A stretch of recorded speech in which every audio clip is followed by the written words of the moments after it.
Second attempt. Let me just go to Rumble. If it doesn't fix on Rumble, I'm going to go crazy. It doesn't look like it's live on Rumble.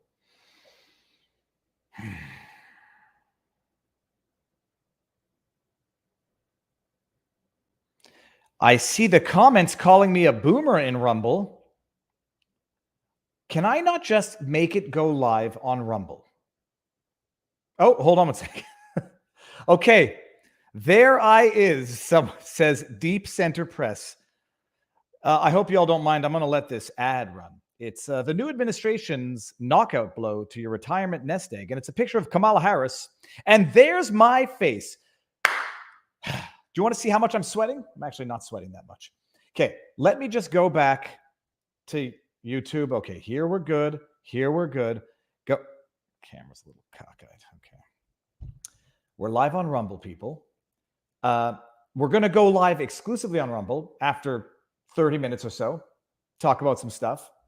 Nothing that I wouldn't talk about on YouTube, but we're taking this party from YouTube to Rumble. Now, let's just all pretend the Rumble link, Langford, is the pinned comment in the chat. But I'll put it here in any event. It's the pinned comment in the chat. And now I see a nailed it Rumble rant from GL Seish. Okay, here. This is the link to the Rumble. That's not the right one. We're gonna delete all of this from our collective memories. I'm gonna have to do the intro a second time. I hate feeling like things are rehearsed. And once I've said something, saying it a second time, it's no longer the first time. And I feel dirty. So everyone, look into my eyes.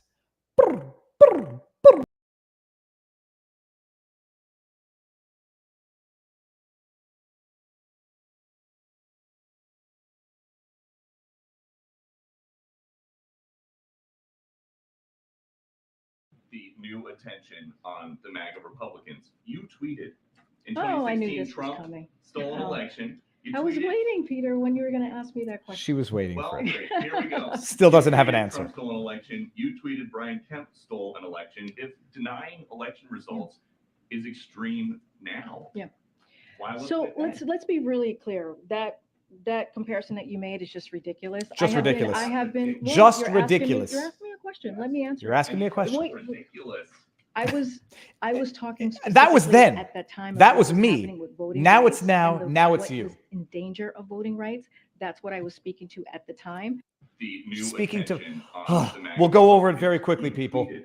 She starts off with, so let me be Stole clear, election. and then I proceeds was to lie, waiting, Peter, because when that's you how were it gonna works. ask me that question. Well, great. Here we go.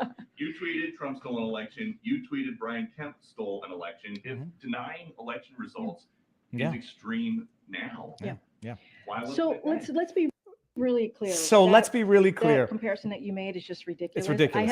I have been. Well, you're asking me a question. Let me answer it. And you said it was ridiculous. I was talking specifically at that time of what was happening with voting rights and what was in danger of voting rights. Oh. That's what I was speaking to. So she at was the time. talking about voting rights. And that's when it was okay to say that Kemp stole an election and Trump stole an election.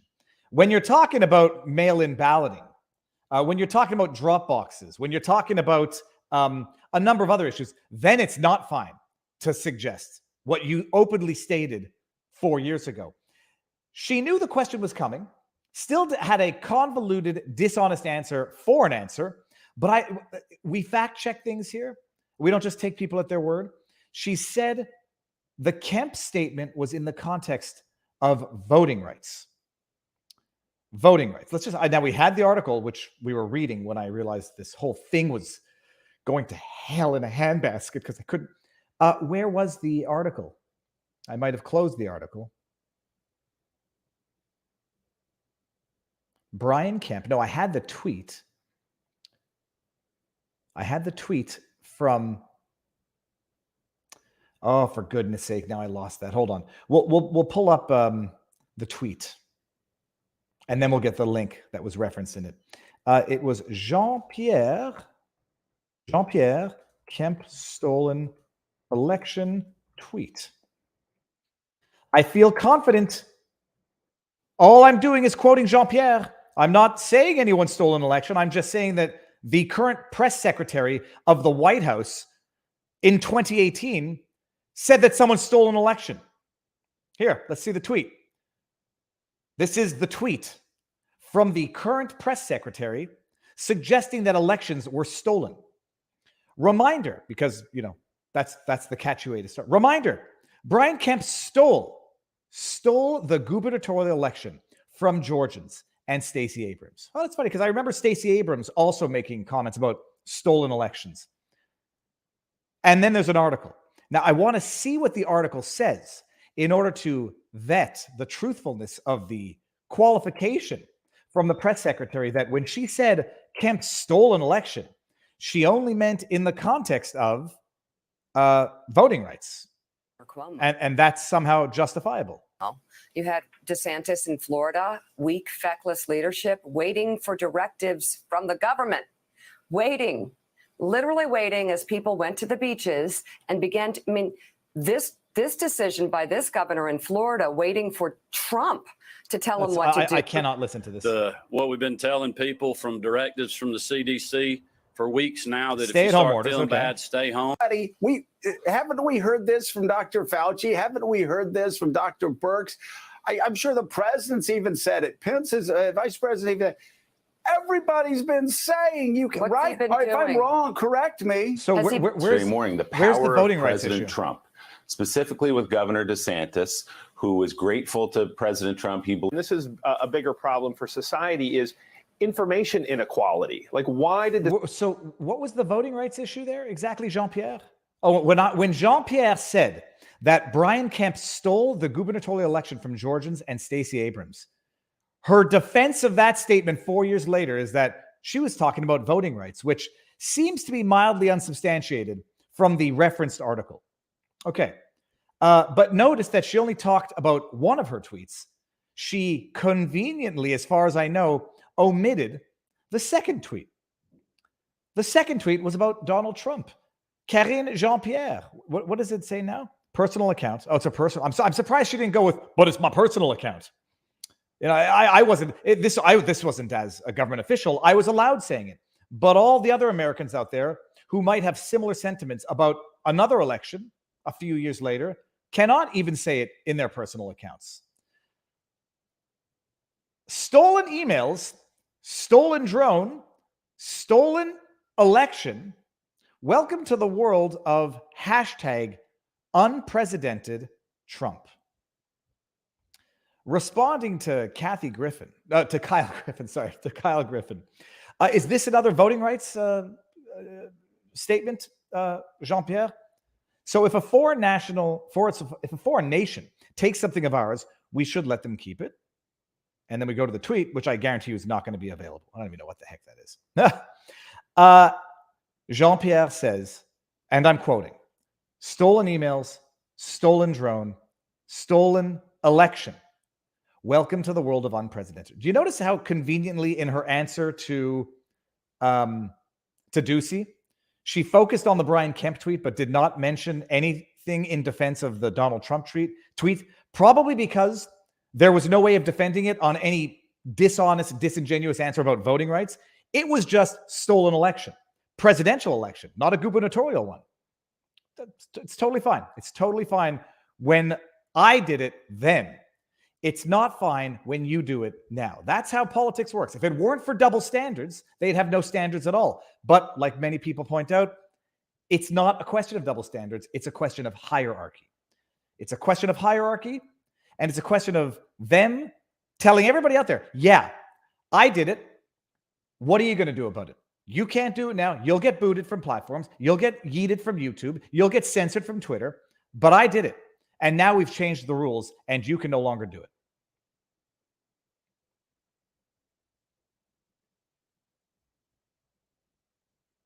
Where was my response to that? No, let's just hear it one more time. Just one more time. Attention on the MAGA Republicans. You tweeted in Oh, I knew 2016 this was Trump coming. stole an election. You I was tweeted- waiting, Peter, when you were going to ask me that question. Well, okay, here we go. You tweeted Trump stole an election. You tweeted Brian Kemp stole an election. If denying election results is extreme now. Yeah. Why wasn't So it then? let's be really clear. That comparison that you made is just ridiculous. I have When I said Trump stole an election, it's totally different than when someone says Biden stole an election. Well, you're totally asking different. you're asking me a question. Let me answer it. And you said it was ridiculous. I was talking specifically at that time of what was happening with voting rights and what was in danger of voting rights. That's what I was speaking to at the time. That's a lie. New attention. That is a bald face, in your face, shameless lie, period. Even if what she was talking about was voting rights with Kemp, it wasn't clearly and directly, if at all. And it sure as heck wasn't what she was talking about when she said stolen whatever, stolen drone, stolen elections, unprecedented Trump. Liars. Liars in your face. Rules for you, but not for them. Okay, that's the intro, people. Now, following up on the big announcement of yesterday, exclusive live streams with Rumble. So we're going to go live on both platforms for 30 minutes, and then we're ending it on YouTube, taking it all over to Rumble. That's where the party's at. And if anybody, for whatever the reason, doesn't want to go to Rumble, can't go to Rumble, whatever, you can watch a replay on YouTube tomorrow. It'll be the stream itself. It just won't be live.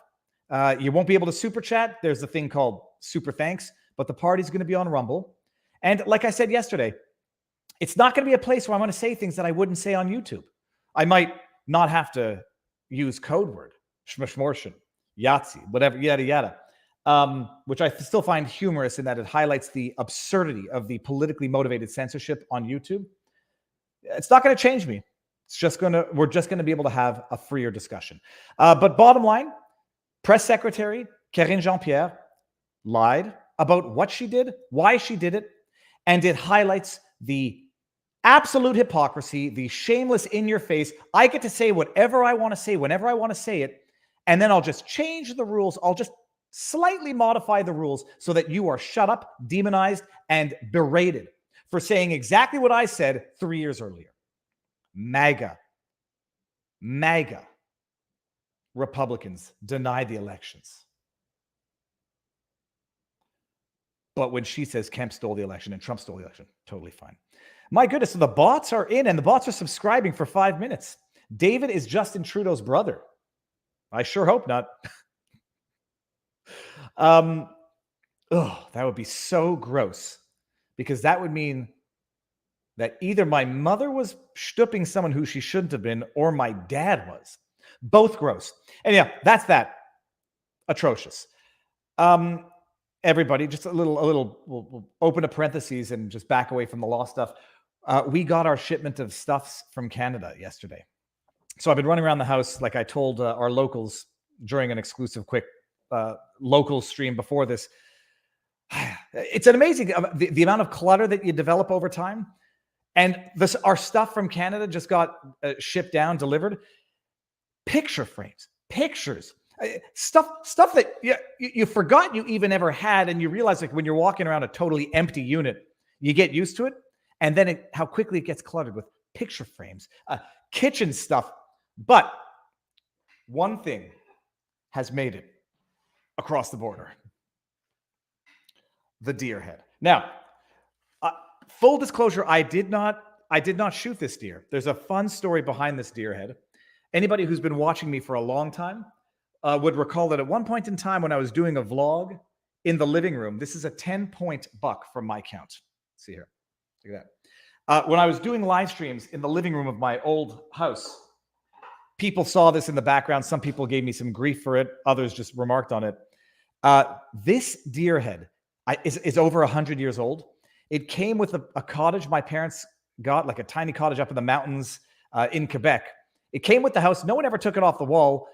And it's got to be like from 1910, 1920. And so at one point in time, people didn't want to see this deer head on the wall. I said, you can't dispose of that. That seems like something of a sin. So we took it to our house in Montreal, and it's made it to Florida, people.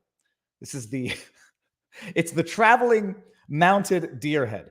That's at least I say at least it's a good 100 years old. You could tell. I was seeing if the locals community can pull some antiquities. You could see from the back. the flathead screws on the mount. And yeah, the only thing is my wife said this is not going on a wall here, so we'll see. Let's see here. Viva, can you push the issue of notifications when people go live instead of when they finish? It's my biggest issue with Rumble. I'm taking a list, by the way, of all of the issues. So I've got, so far, people have asked for RSS feed for Rumble, highlight comments and Rumble rants on Rumble, pause, rewind, and fast forward, which I think is available on desktop, and push notifications for when people go live. I'm making a list, and I'm going to get it to the people at Rumble. It looks infected. Well, it has seen better days, but I'm certain whoever took that deer in the mountains of Quebec ate every last piece of it and made a mount out of the head. So let's see what else we got here. Standard disclaimers, by the way. How much longer am I going to have to give the standard disclaimers? I'm never going to give medical advice. I'm never going to give legal advice on YouTube or Rumble. And I'm not going to give any election fortification advice. I'm not going to walk around and say somebody stole an election. We might have legal arguments as to how the election was fortified, as detailed in painful, meticulous detail in that Time magazine article. How it was fortified by a secret cabal. No, dude. You know what? I know we've all seen this.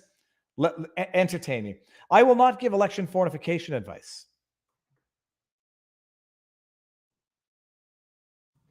I will just read. This just Time magazine itself detailing how it fortified the secret history of the shadow campaign that saved the 2020 election. I just want to read one part. There was a conspiracy unfolding behind the scenes, one that both curtailed the protests and coordinated the resistance from CEOs. Is this it? Well, that's not the paragraph that I want. Get this out of here. How do I close this? Sorry, I just want one word. That's why the participants... hold on. No, we're going to get there in a second. This is the inside story of the conspiracy to save the 2020 election, based on access to the group's inner workings, never before seen documents, and interviews with dozens of those involved from across the political spectrum. It is the story of an unprecedented, creative, and determined campaign whose success also reveals how close the nation came to disaster. Every attempt to interfere with the proper outcome of the election was defeated. The proper outcome of the election, says Ian Basson, co-founder of the Protect Democracy, a nonpartisan rule of law advocacy group. But it's massively important for the country to understand that it didn't happen accidentally. The system didn't work magically. Democracy is not self-executing. That's why the participants want the secret history of the 2020 election told, even though it sounds like a paranoid fever dream. A well-funded cabal of powerful people ranging across industries and ideologies, working together behind the scenes to influence perceptions, change rules and laws, steer media coverage, and control the flow of information. They were not rigging the election, they were fortifying it. And they believe the public needs to understand the system's fragility in order to ensure that democracy in America endures. What a load of shiat that is. Go read it, people. Share it around. Oh, no. That's not stealing an election. That's fortifying democracy. That's not stealing an election. That's a secret cabal of well-funded people changing rules and laws, controlling the flow of information, blocking the Hunter Biden laptop story. For example, in order to ensure that democracy is preserved. What a load of shizniat. Viva can't shoot Passat for some stupid reason. Get Shorty. Don't worry about it. Get Shorty. Go to Rumble. In order to protect democracy, we had to destroy democracy. In order to protect democracy, in order to, what was the word they used? Not the intended outcome, but the natural outcome. I forget what it was. In order to ensure an outcome that we thought was the necessary outcome, we needed to change rules and laws, control the flow of information. But that's not stealing an election. That's fortifying democracy. And if you believe that, I've got a very rare unicorn head to sell you.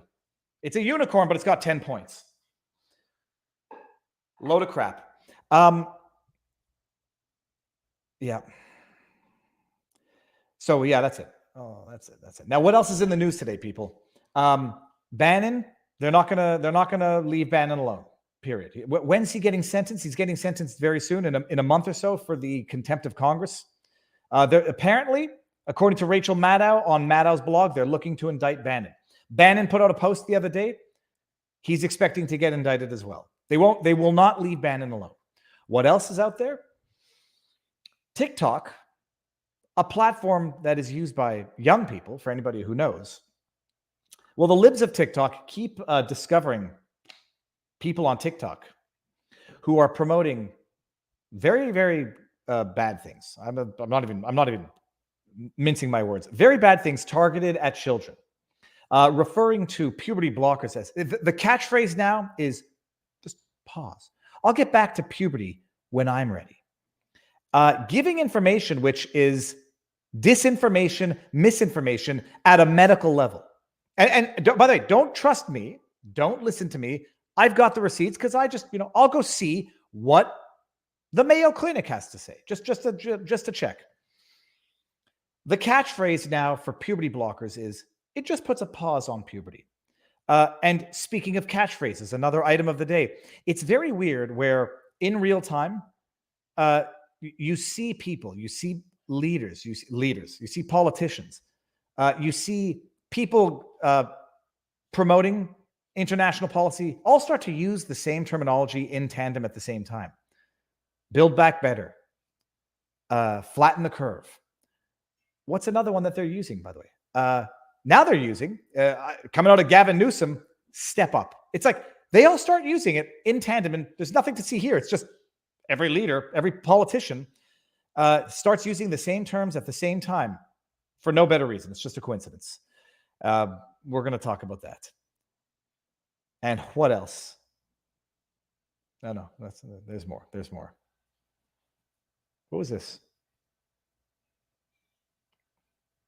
Let's just talk about Steve Bannon. We're going to go to Rachel Maddow's blog, and then we're going to move over to Rumble exclusively after this.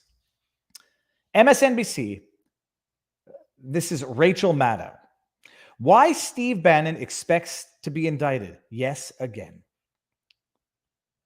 Well, I thought this was Maddow. Okay, this is Steve Bannon, so it's not Maddow. I thought it was Maddow for some reason. Miss Scusi.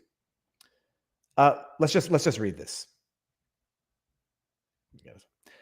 After having already been indicted twice and convicted once, they convicted him on the contempt of Congress after, 2 hours of deliberation. Steve Bannon is now expected to be charged again this week, and it's worth understanding why. Do explain. I have no doubt this is going to be a critical analysis as opposed to a rubber stamp. It all makes sense, and this is why you have to accept it. Steve Bannon just can't seem to stay out of trouble. Oh, that's one way of expressing it. He can't seem to stay out of the trouble that a highly politicized environment is intent on imposing on him. It's his fault, though. As regular readers know, it was just 2 years ago when federal prosecutors first filed criminal charges against Donald Trump's former campaign strategist and White House aide. That was the Build the Wall scam, for which he was pardoned. Him, but not Kolfage, his co-defendant. Federal prosecutors. Why is that relevant? Because I believe they're coming down with state charges now. Though the allegations seem to have merit. Oh, yeah. Trump made Bannon's problems go away on January. He pardoned him. Fine. That was not, however, the end of the political operative's legal trial. Oh, he's a political operative now. Okay. It's amazing. He's a political operative, but the man writing this article is a journalist. Doesn't matter. Bannon was indicted again after blowing off a congressional subpoena. Yeah, we've covered that at length on this channel, at length. While he awaits sentencing, which is currently scheduled for October, Bannon is apparently poised to be indicted again. NBC News reported, Bannon himself said it, almost 2 years after he received a pardon from President Trump in a federal fraud case. Bannon is expected to face state indictment in New York. We hear a lot about New York these days. No doubt it's Southern District. We'll see. In a statement first shared with the NBC News on Tuesday night, Bannon said New York has now decided to pursue phony charges against me 60 days before the midterm elections. Other than the word phony, can't really disagree with the rest of that statement. Although I'm going to go out on a limb and say that they're probably phony, they're probably politically motivated, and the timing is definitely suspect. Steve Bannon, host of The War Room, has numbers and viewership and a following that makes the likes of MSNBC green with envy. They just don't understand that success leaves clues. According to the Washington Post, which was the first to report the looming indictment, the prosecution will likely, quote, mirror aspects of the federal case in which Bannon was pardoned.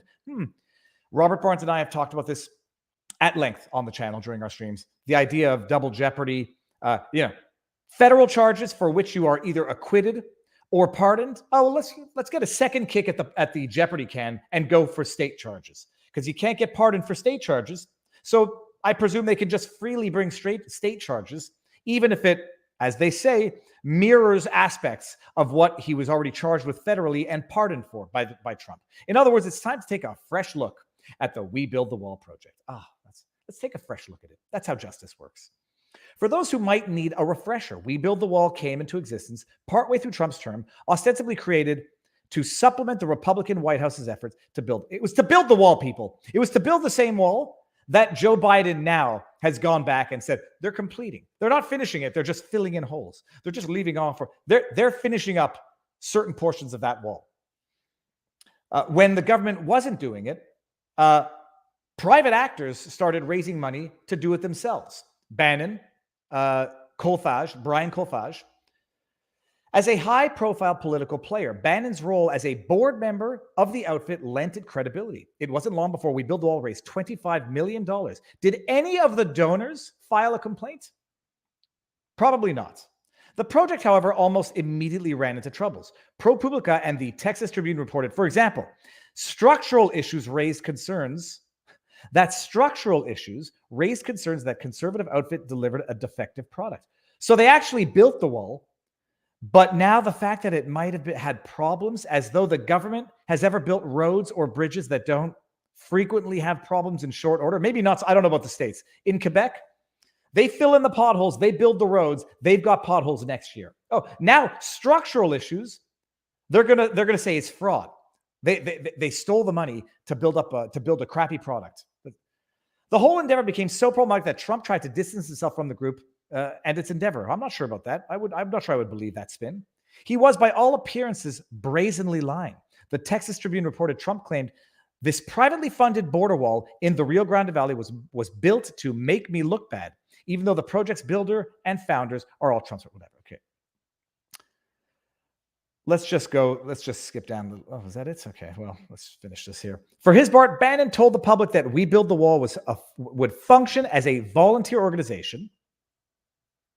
Federal prosecutors disagree. The Justice Department charged Bannon and his associates in August 2020, alleging that they defrauded hundreds of thousands of donors, capitalizing on their interest in funding a border wall to raise millions of dollars under the false pretense that all the money would be spent on construction. I discussed this at the time, and they did make that affirmation. I think it was subsequently attenuated, but they did make that statement, which obviously opens the door for people saying, oh, you didn't spend all of it. You spent some on hotels. You spent some on travel. You spend some on personal expenses. So fraud. You open the door for that. In other words, according to prosecutors, We Build the Wall leaders effectively pocketed some of the money they said would go toward the border project. We now know that at least some of those criminal allegations were true. Bannon's former partners in the endeavor pleaded guilty in April. The Republican operative, however, received a get-out-of-jail-free card from his former boss. So why is Bannon poised to get indicted again as part of the controversy? You're going to learn a lesson here, people. Pardons are federal and not state, because Trump's pardon didn't shield his former aide from state prosecution. This is true. Leave it to MSNBC to get something right every now and again. And if the reporting is correct, New York prosecutors apparently believe Bannon broke state laws too. We'll see about that. The accused isn't exactly denying that we'll soon learn of an indictment related to his border-related efforts. I am proud to be a leading voice on protecting our border and building a wall to keep our country safe from drugs and violent criminals, Bannon said in a written statement last night. They are coming after all of us, not only President Trump and myself. I am never going to stop fighting. In fact, I have not yet begun to fight. They will have to kill me first. That rather sinister last statement is because Bannon has now been swatted 3 times in recent memory, 3 times in recent history. But hey, look at that federal pardon. Leave it to this. I think it's the Southern District of New York. Leave it to New York prosecutors to find state charges to never let this guy get out of trouble. But he just can't seem to stay out of trouble. It's not that politically motivated actors are hell-bent on putting him in some form of trouble. It's his fault. It's not the system. It's not politics. It's not politics ruins everything.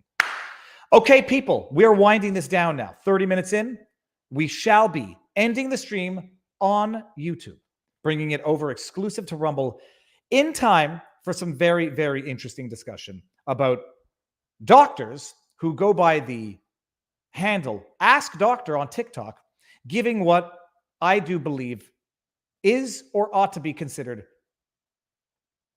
borderline, criminal advice, borderline criminal disinformation that will affect children very badly. Now, how do I end it again? I'm going to click remove, and I think that ends it on YouTube. Everyone go to Rumble. The pinned comment in the chat is the link to Rumble. Let's see it. Okay, I'm going to do this. Remove. Delete from YouTube. No, just remove.